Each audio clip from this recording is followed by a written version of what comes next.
High, আমি ভূমিকা। আমার আরেকটি ভিডিওতে তোমাদের অনেক অনেক ওয়েলকাম জানাই। আজকে আমার একটা স্পেশাল দিন, আর এই স্পেশাল দিনে বৃষ্টি হবে না সেটা তো হতেই পারে না। স্নান করে আমি ফ্রেশ হয়ে নিয়েছি, আর এর মধ্যেই আমি পেয়ে গেছি আমার বান্ধবীকে। তারপর আমরা বসে কিছুক্ষণ গল্প করে আরও কিছু আমাকে গিফটও দিয়েছিল, সেগুলো দেখে আমরা একটু ঘুরতে বেরিয়ে গেছিলাম। অ্যাকচুয়ালি আমরা তো ভেবেছিলাম অন্য জায়গায় যাব, কিন্তু বৃষ্টির জন্য আর যাইনি। তাই বাড়ির কাছে একটা সুন্দর ক্যাফেতে চলে এসেছি। আমরা যেই টাইমে গেছি সেই টাইমে কোনো লোকই ছিল না, শুধুমাত্র আমি আর ওই ছিলাম।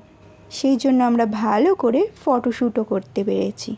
এর মধ্যেই আমাদের খাবার চলে এসছে। তারপর খেয়ে দে সোজা বাড়ি। তাহলে আজকে আসি, টাটা।